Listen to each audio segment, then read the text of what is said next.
Alright, this is going to be a quick version of how to fill out an offer.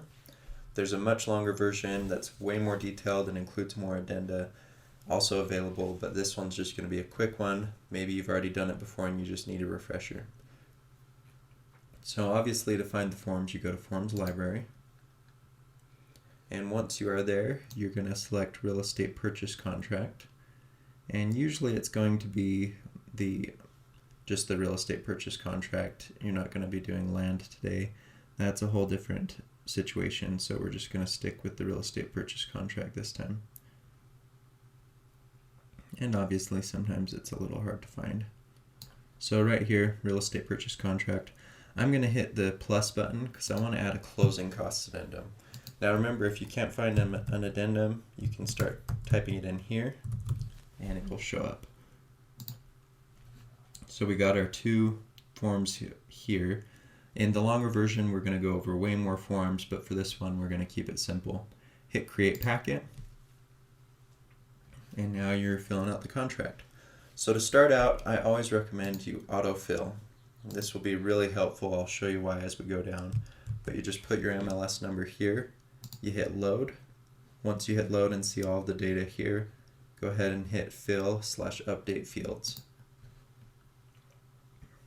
Once you're done that, it'll say updating forms. You hit auto populate again, and it will have auto-filled the address and all this great info, so you don't need to look it up. So now for the offer date, you put today. For the buyer, I'm just going to use myself as an example. And then for the seller, a lot of people will put owner of record just because they can't find the seller's name.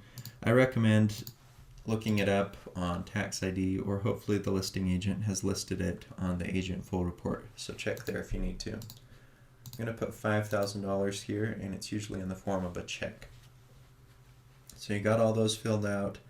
Now you're going to scroll down, and what you'll see here is it auto-filled all of the listing agent's inclusions and exclusions.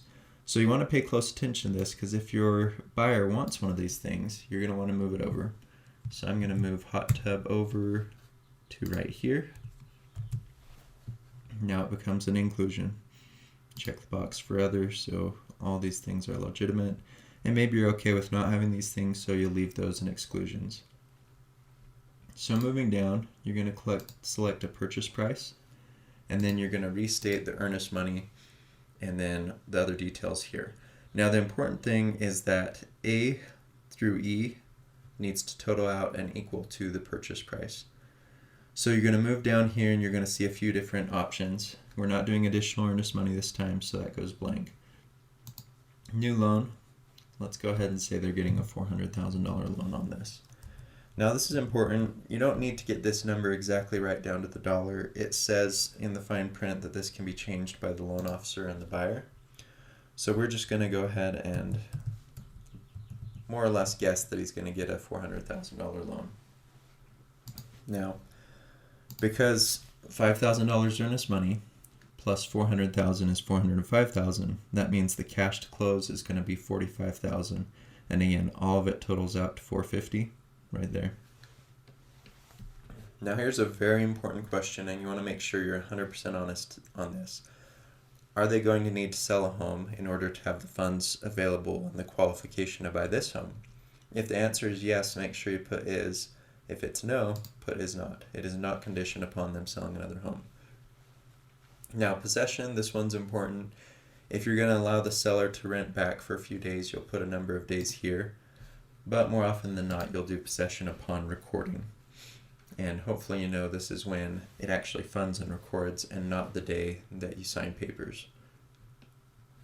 That's the difference between settlement and closing, so you'll want to know that. Special assessments. This is if any assessment has been assigned to an HOA complex. Maybe they're redoing the roofs, the exteriors, and they're charging all the owners like $5,000. This, if I'm the buyer's agent, I want to click sellers here. Means anything that was announced prior to this time is the responsibility of the seller to pay.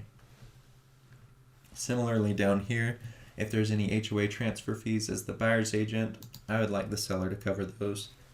Your other options are to split it equally or other, and you can explain there. But I like the seller to cover those, and those can be really expensive, so pay attention to those. Now right here, it confirms agency, and this is what I promised earlier that I would show you when you auto-populated earlier. This is why it's important. It is super annoying to look up all these numbers of the listing agent company's MLS number, the listing agent company's MLS number. This will autofill it because you put the MLS number in. Now you got two options. In this one, because I put myself as both representing both sides, I will put both buyer and seller as a limited agent on each of these.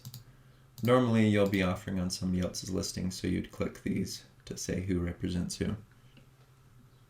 Now moving down, again, we're not going to go over all of this because that's going to be in the longer video. But we're going to go ahead and click is, conditioned upon due diligence. I've only not done this once in my career.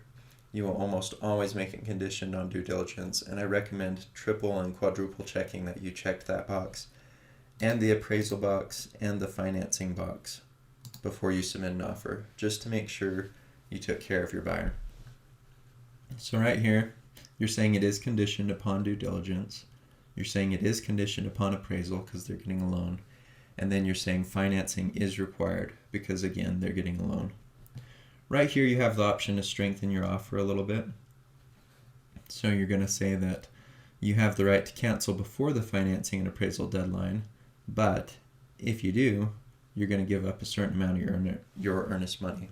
Sometimes that will make it a stronger offer because if the seller has multiple offers, they'll say, okay, these guys are willing to release some earnest money if they cancel after due diligence but before the financing and appraisal. So I'm going to go ahead and accept this offer.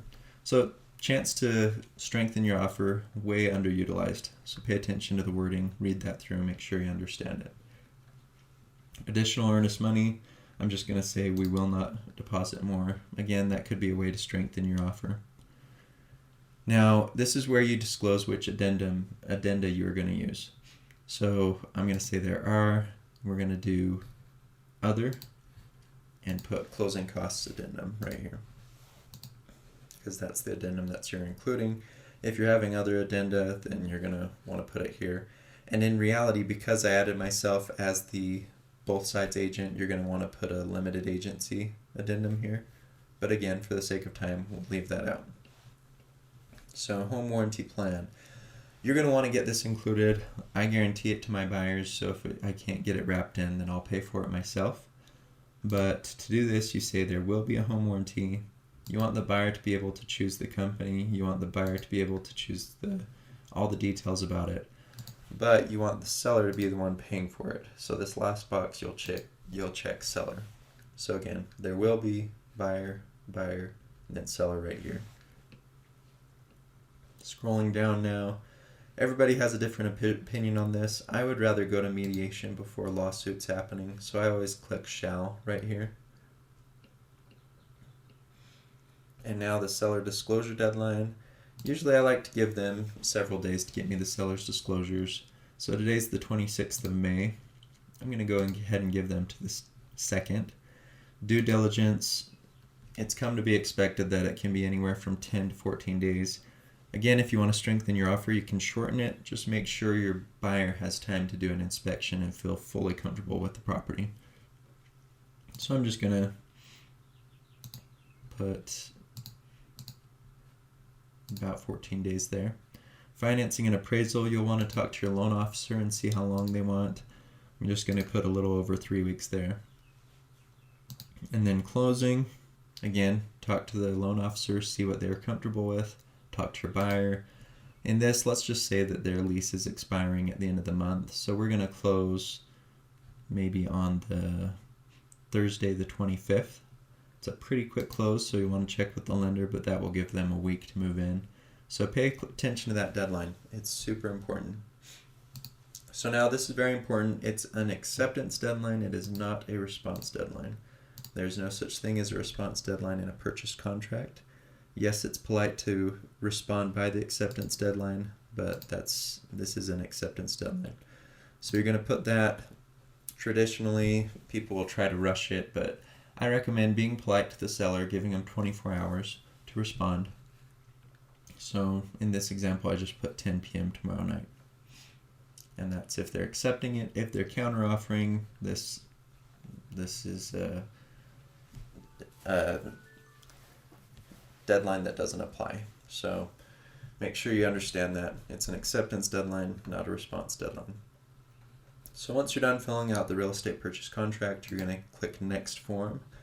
If it's the only form you are going to fill out, that's not going to be an option. But here we added a form. So this is addendum number 1. And it filled in most of the info, but it left out the city. For the sake of time, I won't add that, but I recommend you do. This is an addendum. Again, put today's date in there. Put the buyer and seller in.